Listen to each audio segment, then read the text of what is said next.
Salve família! Ele é o homem que as maiores agências de inteligência do mundo tentam capturar há mais de 30 anos. Mas, enquanto o FBI o colocava no topo da lista dos mais procurados, ele estava fechando negócios bilionários no coração da Europa. Diferente de outros líderes que você conhece, ele não usa a força bruta como primeira opção, ele usa o intelecto. Este homem construiu um império tão vasto que suas mãos controlam desde o aquecimento das casas na Europa até os segredos mais profundos de grandes potências. Como alguém consegue ser tão poderoso e, ao mesmo tempo, virtualmente invisível? Deixe o like e vire membro do canal se você gosta das histórias do submundo. Bora pro vídeo!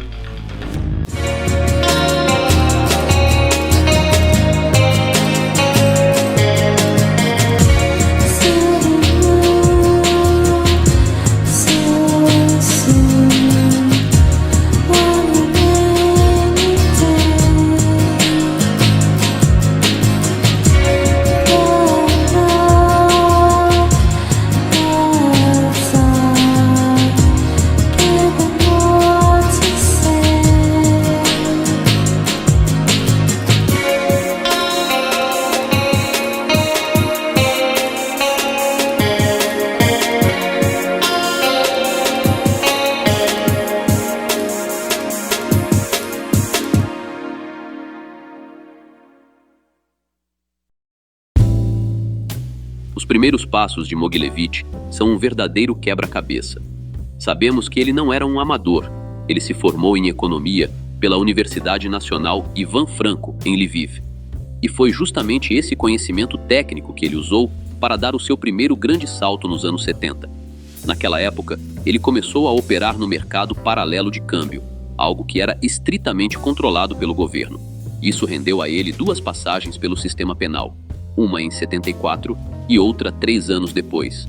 Mas engana-se quem pensa que o tempo que ele passou recluso foi um desperdício.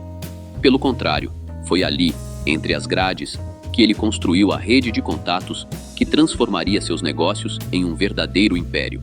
Curiosamente, ele chegou a gerir um negócio legítimo de serviços funerários, mas o jogo mudou de nível nos anos 80. Mogilevich viu uma oportunidade cruel em um momento de desespero. Ele começou a intermediar os bens de famílias que estavam saindo do país rumo ao exterior. Essas pessoas confiavam a ele suas joias, obras de arte e antiguidades para que fossem vendidas e o dinheiro enviado depois. Só que esse dinheiro nunca chegava ao destino. Com esse esquema, ele acumulou sua primeira fortuna e alcançou o status de milionário. A partir daí, ele expandiu seus tentáculos para lojas de joias e fábricas por toda a Europa.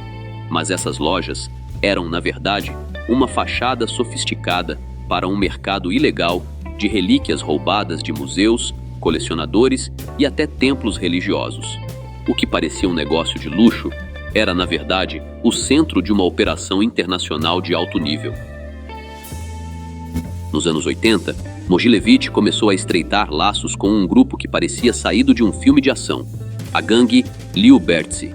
O que é fascinante aqui é que eles não começaram como criminosos. Originalmente, era um movimento de jovens de um subúrbio de Moscou focados em atletismo, fisiculturismo e boxe. Eles tinham um código de conduta muito rígido e uma missão quase ideológica. Queriam limpar a sociedade soviética de influências ocidentais. Eles tinham uma aversão declarada a subculturas como hippies e punks. Suas regras eram curiosas. Proibido trapacear em lutas, proibido atacar mulheres ou casais, e mantinham uma postura firmemente contrária a movimentos extremistas de ódio. Porém, com a chegada dos anos 90 e a mudança no cenário da Rússia, esse perfil atlético chamou a atenção de organizações muito mais perigosas. Os grandes sindicatos do crime precisavam de mão de obra qualificada, gente que entendia de combate e disciplina.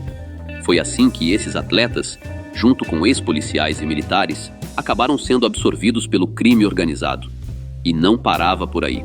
Mogilevich também cultivava amizades estratégicas com figuras como Sergei Mikhailov, o fundador da poderosa Solntseevskaya Bratva. Imagine a combinação: a mente brilhante de Mogilevich unida à força bruta desses grupos altamente treinados. estava formado o alicerce para um dos maiores impérios que o mundo já viu. A parceria entre Mogilevich e Sergei Mikhailov era uma união de mentes ambiciosas. Mikhailov, que já tinha trabalhado como garçom antes de passar pelo sistema penal, liderava um grupo que recrutava jovens com muita energia e poucas perspectivas para expandir seus negócios. Eles foram estratégicos, dominaram pontos cruciais, como a rodovia M3, que liga a Rússia à Ucrânia, o que deu a eles o controle total sobre a importação de veículos na região. Com a queda da União Soviética, o jogo mudou. Eles não queriam apenas as ruas, eles queriam influência. Começaram a formar alianças com figuras políticas de peso para moldar o cenário russo a seu favor. E no centro de toda essa movimentação financeira estava Mogilevich, o arquiteto responsável por dar um destino limpo aos recursos que entravam. Mas, como dizem no mundo do crime, onde há muito poder, há muita inveja. Em meados dos anos 90, a relação entre Mogilevich e Mikhailov esfriou, resultando em um desentendimento sério. E isso quase custou a vida do nosso protagonista. Segundo Bob Levinson, um ex-agente do FBI, Mogilevich escapou por um fio em 1995. Ele foi avisado de última hora sobre um plano para tirá-lo do mapa definitivamente. Por apenas alguns minutos de diferença, ele conseguiu evitar o que seria o seu fim prematuro. Esse evento mudou tudo e mostrou que, a partir dali, ele não poderia confiar em mais ninguém. Levinson contou à BBC que, durante uma apresentação de cabaré em um hotel em Praga, cordas começaram a descer do teto e uma equipe tática especializada da polícia da República Tcheca entrou no restaurante. Eles subiram ao palco e, armados, ordenaram que ninguém se movesse. Entre os convidados estava também Gafur Hakimov, um influente nome ligado ao tráfico internacional, e acredita-se que ele e Mikhailov planejavam tirar Semyon de cena naquela mesma noite, após um desentendimento envolvendo cerca de 5 milhões de dólares. Segundo o próprio Semyon, ele chegou atrasado ao evento, percebeu a forte presença policial e deixou o local às pressas, buscando abrigo em um hotel próximo. Até o amanhecer, especulou-se que alguém de alto escalão dentro da polícia teria avisado sobre o que aconteceria. Nessa época, Mikhailov e seu grupo já estavam expandindo influência no setor bancário, o que permitia movimentar recursos por conta própria, e com isso, a dependência deles em relação a Semyon praticamente desapareceu. Pouco depois, o Ministério do Interior tcheco proibiu o empresário de entrar no país por 10 anos. O governo da Hungria o declarou persona non grata, e o Reino Unido também impediu sua entrada, classificando-o como um dos homens mais perigosos do mundo.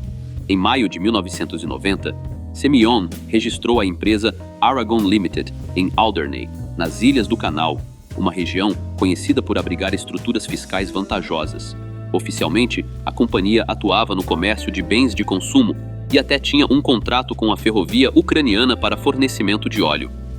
Porém, Aragon se tornou notória por funcionar como a principal empresa por meio da qual Semyon realizava movimentações financeiras de origem questionável. Ele utilizava contas bancárias em Genebra, Nova York, Estocolmo, Londres e outras localidades, além de instituições como o Alliance Credit Bank, na Ucrânia, e o Independent Trade Union Bank, que operava no Chipre, Rússia e Israel. No ano seguinte, a Aragon Limited criou a Arbat International Inc., em Moscou, e abriu escritórios na cidade. A Arbat se tornou a principal empresa para exportação de petróleo, e Semyon também possuía participação em outras companhias do setor. Em 1991, ele se mudou para a Hungria e se casou com sua companheira, Kaitlyn Papp, com quem permanece até hoje. Antes disso, Semyon já havia sido casado 2 vezes, primeiro com Tatiana Markova e depois com Galina Grigorieva. E, ao todo, tem 10 filhos desses relacionamentos. 9 deles são homens, que trabalharam diretamente em seus negócios. O paradeiro de sua única filha é desconhecido, e há relatos de que Semyon tomou medidas rigorosas para manter sua identidade protegida. Após o casamento com Kaitlyn Papp, ele obteve passaporte húngaro. O casal passou a viver em uma vila fortificada nos arredores de Budapeste. E além de continuar envolvido em atividades ilícitas, ele comprou e investiu em diversos empreendimentos locais, incluindo uma fábrica de armamentos que produzia equipamentos antiaéreos. Há relatos de que ele teria fornecido ao Irã determinados equipamentos militares por cerca de 20 milhões de dólares. Semyon também continuou atuando em esquemas envolvendo joias e antiguidades, como um caso em Budapeste em que ele recebia ovos Fabergé para restauração. Em vez de devolver os itens originais, os verdadeiros eram enviados para leilões, enquanto réplicas eram devolvidas a Moscou como se fossem as peças restauradas. Foi nessa mesma época que ele inaugurou uma rede de casas noturnas chamada Black and White. Naquele período, a exploração de trabalhadores do sexo era um problema amplamente presente em várias regiões da Europa Oriental. Tudo isso aconteceu em um cenário de transformação profunda. Com a chegada da perestroika, o plano do presidente Mikhail Gorbachev para reestruturar a economia russa, muitas atividades que antes eram escondidas passaram a ser toleradas e até taxadas pelo Estado. A Hungria e outros países do leste europeu seguiram esse caminho rapidamente.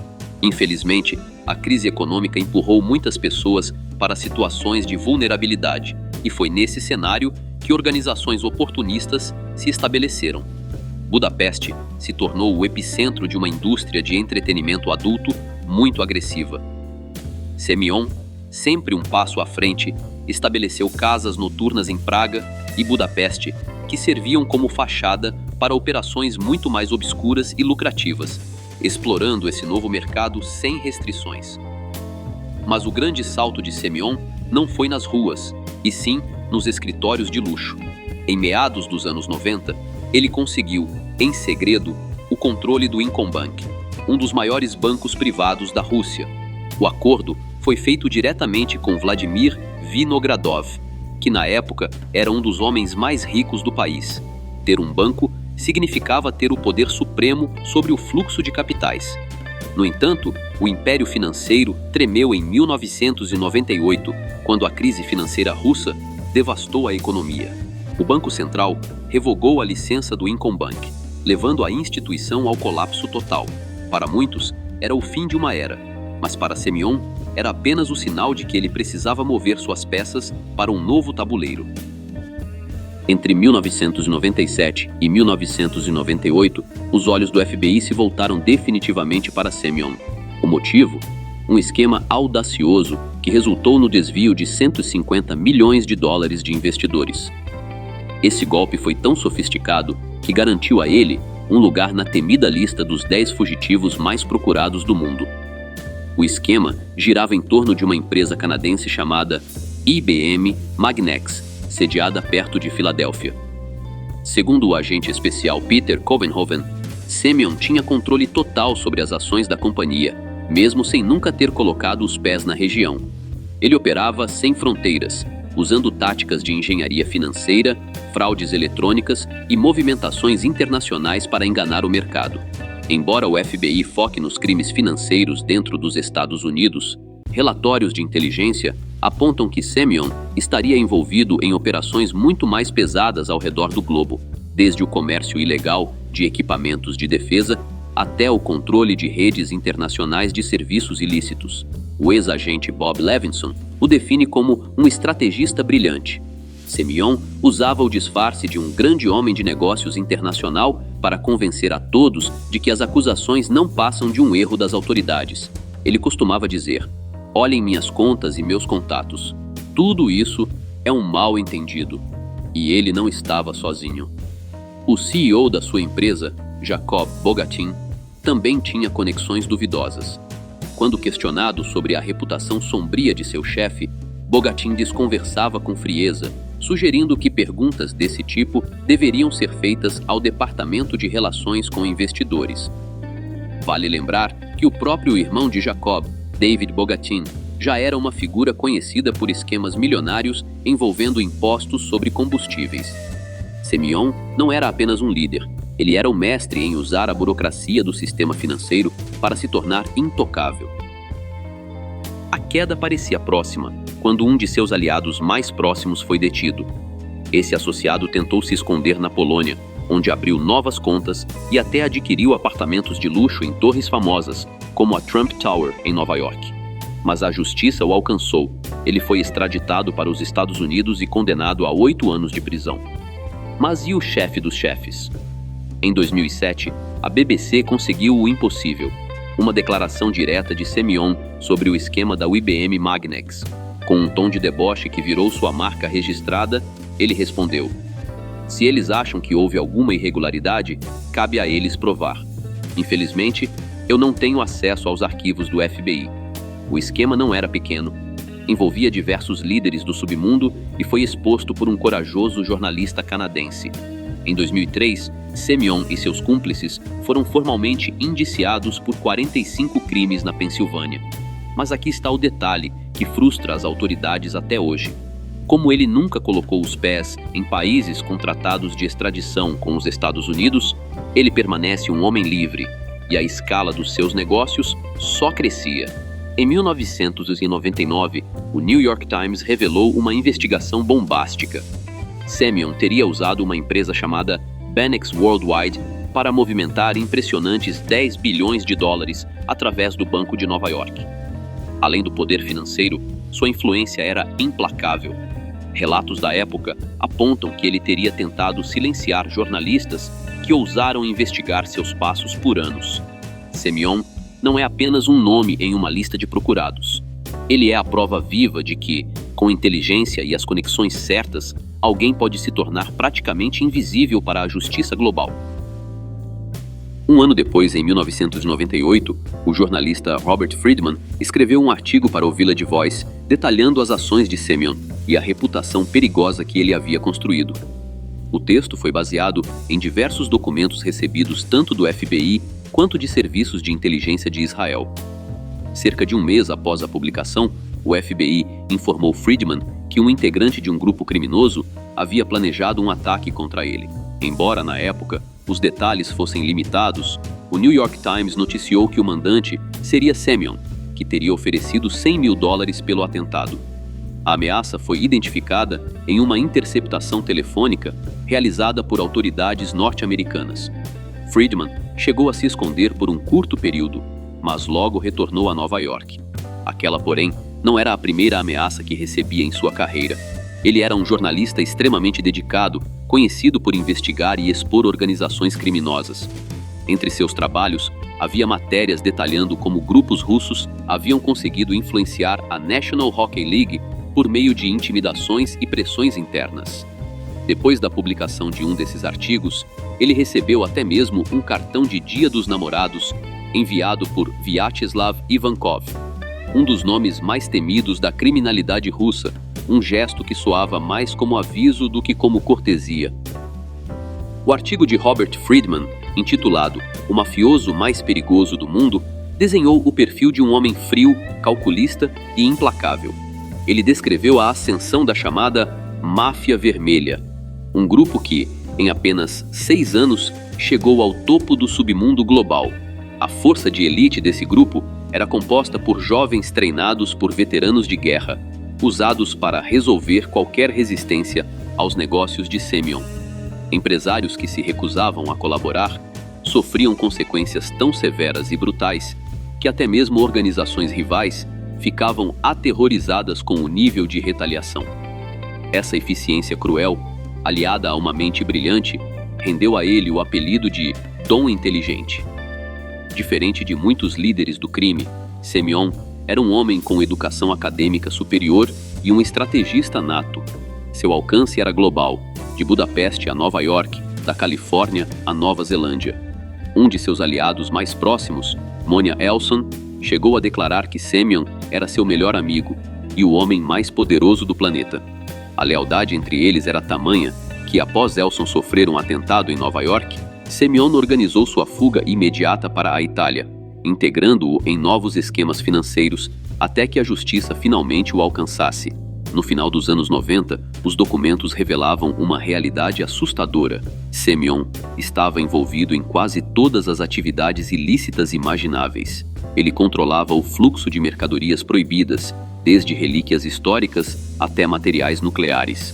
Sua audácia não tinha limites, Ele chegou a assumir o controle estratégico do Aeroporto Internacional de Moscou e comprou companhias aéreas inteiras apenas para facilitar o transporte de suas cargas sem interferência. Mas o que realmente tirava o sono das autoridades internacionais era o seu controle sobre a indústria de defesa da Hungria. Para o FBI e para a OTAN, Semyon não era apenas um criminoso. Ele era uma ameaça direta à segurança nacional de diversos países e ao equilíbrio geopolítico da Europa. Mas como alguém consegue operar nesse nível por tanto tempo sem ser detido? A resposta curta é: influência nos lugares certos. Documentos revelam que o sucesso da organização de Semyon não se baseava apenas na força, mas em uma rede de corrupção que alcançava policiais e políticos em escala global. Para se ter uma ideia da audácia, em 1994, um dos principais braços direitos de Semyon foi visto circulando livremente em um evento de arrecadação de fundos políticos nos Estados Unidos. Esse mesmo indivíduo ocupava um cargo de alta relevância na administração ferroviária da Ucrânia, apesar de já ter enfrentado acusações graves de suborno em seu país de origem. O poder de Semyon chegava até o coração do governo russo. Relatos indicam que, em 1995, membros de alto escalão do Serviço de Segurança da Presidência Russa viajaram até a Hungria, sob disfarce comercial, para se encontrar com o Dom Inteligente. O objetivo?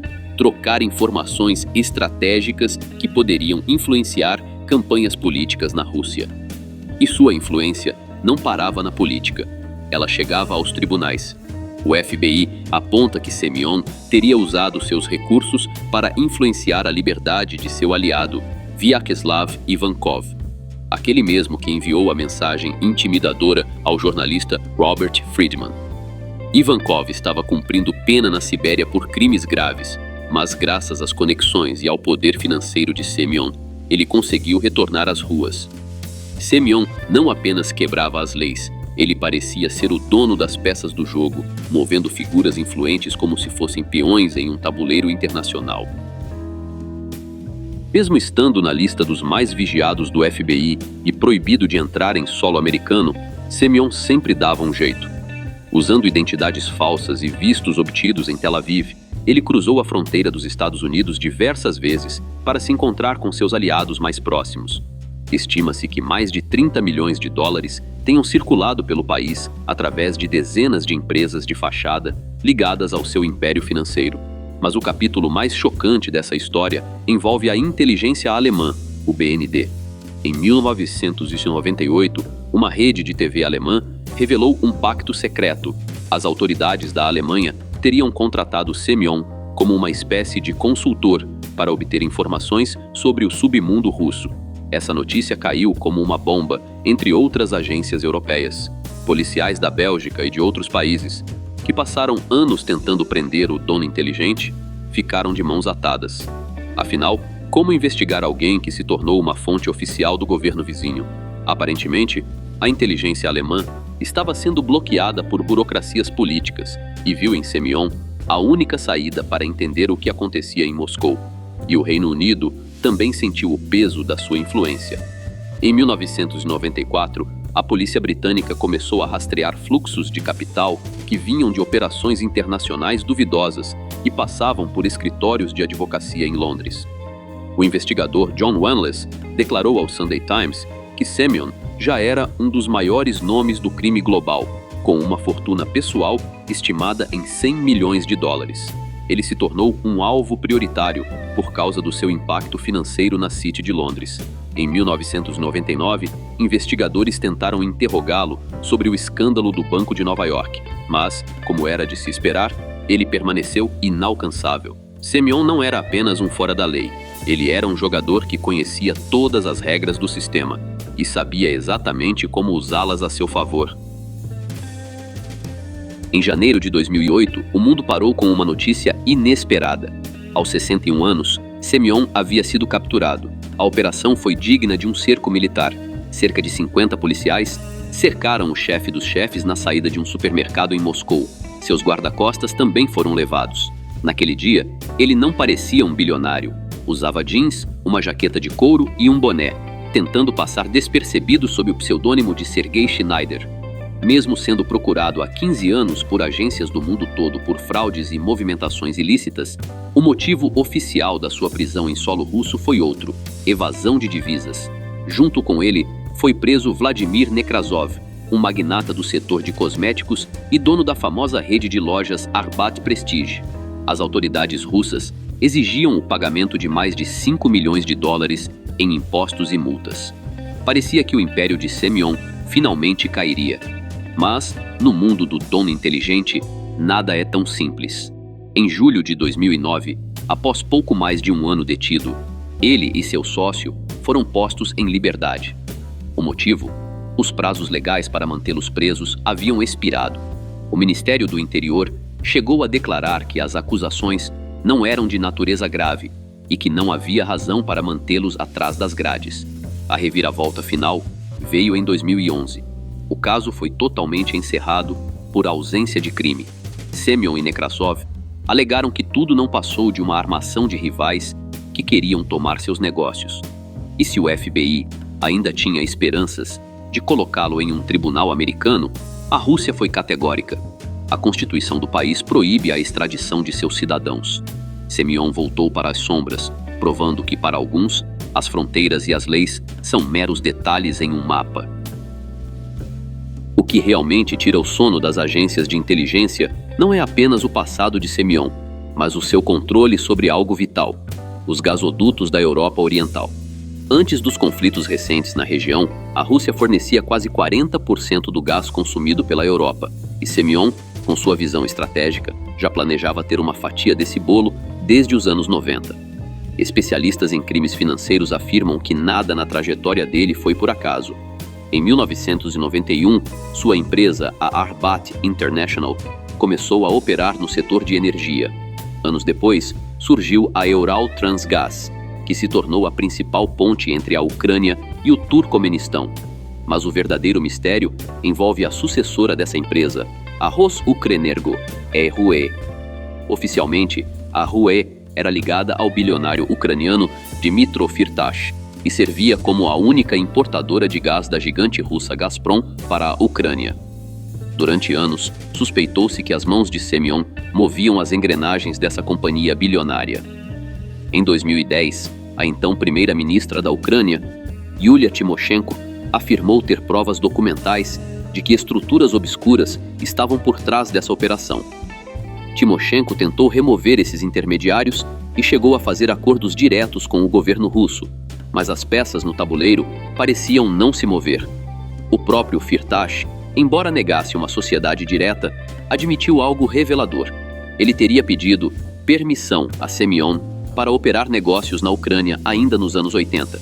Segundo ele, era impossível crescer no país sem negociar com quem realmente mandava nas ruas. Vazamentos do Wikileaks trouxeram ainda mais lenha para a fogueira, sugerindo que os dois homens estavam ligados por empresas em paraísos fiscais, contas offshore e até compartilhavam o mesmo advogado. Firtash acumulou uma fortuna de dezenas de bilhões de dólares, mas a pergunta que fica no ar é: quanto desse poder e dinheiro realmente pertencia ao dono inteligente? A chamada Máfia Vermelha de Semyon é, sem dúvida, uma das organizações mais robustas e influentes do planeta. Com uma estrutura de centenas de aliados diretos, ele comanda um império multibilionário que vai muito além de simples esquemas financeiros. Sua rede opera em todas as frentes imagináveis, desde o controle de mercados paralelos até operações logísticas internacionais de alto risco. Ao longo de décadas, Semyon construiu pontes com figuras poderosas no alto escalão da Rússia e da Ucrânia. Um fato que ilustra bem o seu poder ocorreu em 2005. Um arquivo de 3.000 páginas sobre suas atividades, que vinha sendo montado desde 1993, foi misteriosamente destruído durante uma transição de liderança em uma agência de inteligência.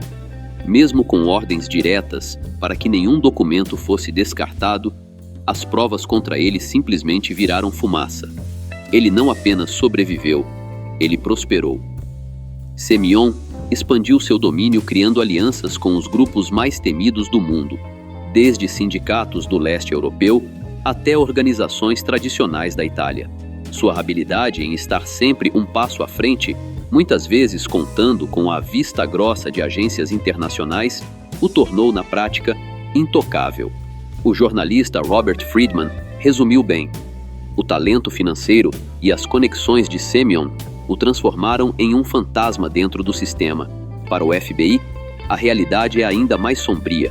Para ele, ideologias ou fronteiras não significam nada.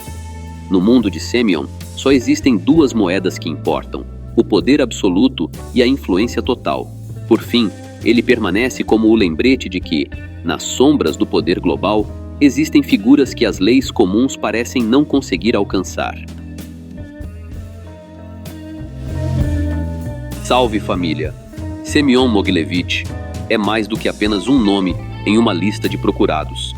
Ele representa uma era onde as fronteiras entre os negócios legítimos e o submundo se tornaram invisíveis. Se ele ainda move as peças desse tabuleiro global, ou se finalmente se aposentou nas sombras, ninguém sabe ao certo. Mas a pergunta que fica é: em um mundo tão vigiado, como um homem pode ser mais forte que o próprio sistema? Eu quero saber a sua opinião aqui nos comentários. Você acha que o Dom Inteligente algum dia enfrentará a justiça? Se você curtiu essa investigação, não esqueça de deixar o seu like e se inscrever no canal.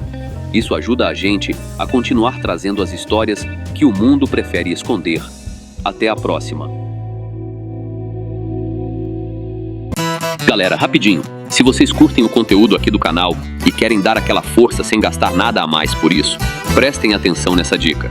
Sempre que vocês comprarem qualquer coisa na Amazon, seja um livro, fone, celular ou até um cabo USB, usem o meu link de afiliado que está aqui na descrição. Quando você compra por lá, a Amazon me paga uma pequena comissão, sem mudar absolutamente nada no valor da sua compra. É uma forma simples e gratuita de apoiar o canal. E você ainda garante os produtos que já ia comprar. Então já sabe, né? Clicou no link da descrição antes de comprar. Você já está ajudando. Valeu demais!